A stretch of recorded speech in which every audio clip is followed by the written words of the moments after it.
نصاب قومی معیارات کی صحیح ترجمانی کر رہا ہے کہ نہیں کر رہا؟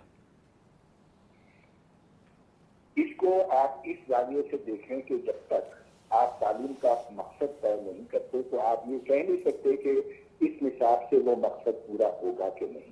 صحیح۔ علم کے مختلف مقاصد ہو سکتے ہیں، علم کی مختلف اقسام ہیں۔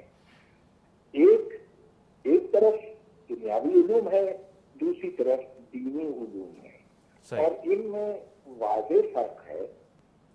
دنیاوی علوم کا مقصد ہے کہ اس دنیا میں حالات کو سمجھا جائے، زندگی بعد الموت کے لیے رستہ ہموار کیا جائے۔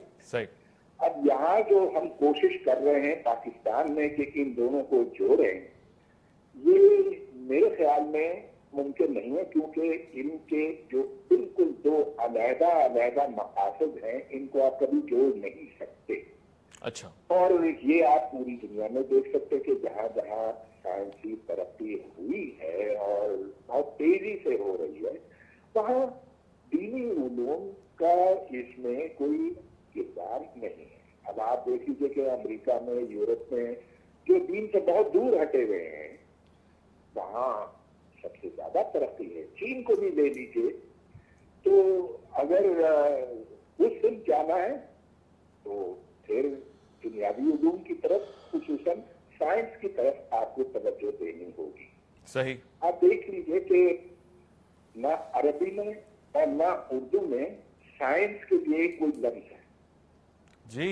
ہندی میں ہوگا، وگیان کچھ ایسا ہے، مجھے اس کا صحیح پتہ نہیں، آپ صحیح کہہ رہے ہیں۔ اپنی زبان میں، اردو میں، اور سندھی لے لیجئے، پنجابی لے لیجئے، بلوچی، کوئی سی بھی زبان، اس میں سائنس کے لیے کوئی علیحدہ لفظ ہے ہی نہیں، بلکہ ہم اردو میں سائنس ہی استعمال کرتے ہوتے ہیں۔ صحیح کہہ رہے ہیں آپ۔ ہم سائنس استعمال کرتے، بالکل بالکل۔ اب اس کے برعکس ہم سب اس بات پہ اتفاق کر سکتے ہیں کہ دینی علوم میں سب سے پہلے ایک مسلمان کو قرآن شریف پڑھنا ہے، اس کو سمجھنا ہے، احادیث کو سمجھنا ہے، وغیرہ وغیرہ۔ اس کا ایک رستہ پہلے سے صدیوں سے طے ہے۔ صحیح۔ مگر سائنس جو ہے وہ اس سے بالکل الگ چیز ہے، اور جو آپ 9ویں سے لے کے 13ویں صدی تک کی سائنس، جس کو ہم بہت فخر کرتے ہیں، ہم مسلمان جس کو بہت اچھا سمجھتے ہیں، اس کو سنہرا دور کہتے ہیں، وہ دراصل وہ سائنس تھی جو یونان سے مسلمانوں نے سیکھی تھی، اور پھر اس میں جدت پیدا کی، اس میں اضافہ کیا، اور یوں سائنس کے علم کے چراغ جلائے تھے، لیکن وہ اسلام کے اندر سے کوئی چیز نہیں۔ ٹھیک۔ لہٰذا آج ہمیں اس تناظر میں اس نئے قومی نصاب کو سمجھنے کی ضرورت ہے۔ کیا یکساں تعلیمی نصاب میں ڈاکٹر صاحب اسلامیات کی ضرورت ہے تو کتنی ہے، اہمیت ہے تو کتنی ہے، کہ اس کے بغیر ہم اس کے وجود کو مکمل تصور کر سکتے ہیں؟ بسم اللہ الرحمن الرحیم۔ میں یہ سمجھتا ہوں کہ ڈاکٹر صاحب نے اس سے قبل بھی کئی چینلز پر اس حوالے سے اپنے خیالات کا اظہار کیا ہے، اور کنفیوزڈ ہیں بہت سارے معاملات میں۔ اچھا۔ کیونکہ جب آپ خاص طور پر مذہبی تعلیم اور دنیاوی تعلیم کی بات کرتے ہیں تو کسی اور مذہب کے بارے میں تو ڈاکٹر صاحب اگر چاہیں تو اپنی رائے یقیناً دیں، لیکن جب آپ بالخصوص قرآن مجید کی بات کرتے ہیں اور اسلام کی بات کرتے ہیں، اگر مذہب سے مراد یہاں اسلام ہے تو یہ بات یقیناً غلط ہے، کیونکہ قرآن پاک ہمیں خود سکھاتا ہے کہ ربنا آتینا فی الدنیا حسنہ وفی الآخرۃ حسنہ وقنا عذاب النار۔ میں یہاں پر ڈاکٹر صاحب کو ریکمنڈ کروں گا کہ ڈاکٹر فواد سیزگین، حال ہی میں ان کا ترکی میں ایک بہت بڑے اسکالر اور سائنٹسٹ گزرے ہیں، اور انہوں نے صرف عربی زبان میں مسلمانوں نے کتنی سائنسز کی مختلف علوم پر کتابیں لکھی ہیں، باقاعدہ ان کی ایک ڈائریکٹری جمع کی ہے، اس کو باقاعدہ دیکھیے۔ اور دبئی میں اور دیگر ممالک میں جس وقت 1001 انوینشنز کے نام سے کام ہو رہے ہیں، جا کے ان کو وزٹ کیا جائے تاکہ معلوم ہو سکے کہ ہمارے ہاں تاریخ میں کیا کچھ ہو چکا ہے۔ جہاں تک اس بات کا تعلق ہے کہ مسلمانوں نے یہ سب کا سب یونان سے سیکھا تھا، تو آپ علامہ اقبال کا جو پہلا خطبہ ہے نالج اینڈ ریلیجیس ایکسپیرینس، آپ اس کو پڑھ کر دیکھیں، آپ پر یہ بات واضح ہو جائے گی کہ جو قرآنک فلسفی ہے وہ اینٹی کلاسیکل ہے، یعنی ہم یونان کے فلسفے سے متاثر ہو ہی نہیں سکتے۔ اس کی وجہ یہ ہے کہ ہمارے ہاں تو وحی الہی کے تابع ہے، آپ کی عقل بھی، آپ کا تجربہ بھی، اور آپ کا مشاہدہ بھی۔ تو آپ اپنی عقل، تجربات اور مشاہدات کو ملا کر آپ آسمانوں پر کمن ڈالی ہے. کس نے آپ کو روکا ہے, کس نے آپ کو منع کیا ہے؟ قرآن مجید میں آپ کو اپنی عقل اور حواس دونوں کو استعمال کرنے کا بخوبی حکم عطا کیا گیا ہے. علوم یا العلم کا جو لفظ قرآن و سنت میں استعمال ہوا ہے وہ اس قدر جامع اور کامل ہے کہ صرف سائنسی نہیں بلکہ وہ تمام تر یعنی اس سے متعلقہ اشیاء کو اپنے اندر لیے ہوئے. پھر آپ دیکھیے کہ ہمارے ہاں دنیا اور آخرت کی تقسیم ہے, دین اور دنیا کی تقسیم نہیں. کنفیوژن پیدا ہی یہاں ہوتی ہے. دنیا اور آخرت ہمارے ہاں کو دینی علوم اور دنیاوی علوم کے بھائی یہ لوگ دینی حلقے کے لوگ ہیں, یہ دنیاوی حلقے کے لوگ ہیں. ہمارے ہاں جو تقسیم ہے وہ دنیا اور آخرت کی ہے. دنیا اور دین کی ہمارے ہاں تقسیم نہیں ہے, کیونکہ دین پر عمل دنیا کے اندر رہتے ہوئے ہی کیا جاتا ہے. میں یہ عرض کروں گا کہ اسپیشلائزیشن کا دور ہے. اگر اپلائیڈ سائنسز کے لوگ اور سوشل سائنسز کے لوگ ایک دوسرے پر زبانیں تان دراز کرتے رہیں کہ جناب تم نے فلاں شعبے کے اندر کوئی کارہائے نمایاں سر انجام نہیں دیے, تو یقینی طور پر یہ اعتراض درست نہیں ہو سکتا. جب آپ سنگل نیشنل کریکولم کی بات کرتے ہیں تو میں ڈاکٹر اکرام صاحب کی بھی توجہ چاہتا ہوں اور بالخصوص پاکستان کے اداروں کی توجہ چاہتا ہوں. اب جو میں بات کہنے لگا, اچھا واضح طور پر یہ بات سمجھ لیجئے کہ اس سنگل نیشنل کریکولم کا اصل ایشو یہ نہیں ہے کہ اس میں کوئی قرآن یا اسلامی تعلیمات کو اس میں شامل کیا جانے لگا ہے. کیونکہ پاکستان کے آرٹیکل 31 میں یہ لکھا ہوا ہے, واضح طور پر یہ بات لکھی ہے کہ قرآن و سنت کے اساسی اصولوں کے مطابق کس طرح سے مسلمانوں کی زندگی کو مطابق بنایا جائے گا, اس کے لیے حکومت پاکستان کام کرے گی اور قرآن و سنت کی اسلامیت کی تعلیم کو, عربی زبان کی تعلیم کو لازم قرار دیا جائے گا. قابل توجہ بات یہ ہے کہ پاکستان کے تعلیمی نظام کا فورن انٹرفیرنس سے آزاد ہونا ضروری ہے. پاکستان, میں دوبارہ کہہ رہا ہوں, پاکستان کے تعلیمی نظام کا غیر ملکی مداخلت سے آزاد ہونا ضروری ہے.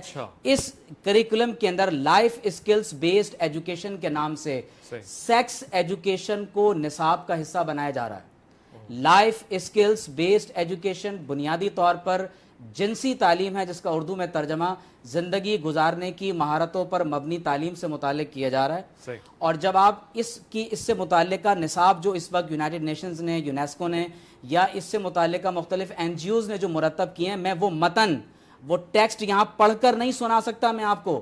وہ اس قدر فحاشی پر مبنی ٹیکسٹ ہے جو ہمارے بچوں کو اسکول میں پڑھایا جا سکتا ہے.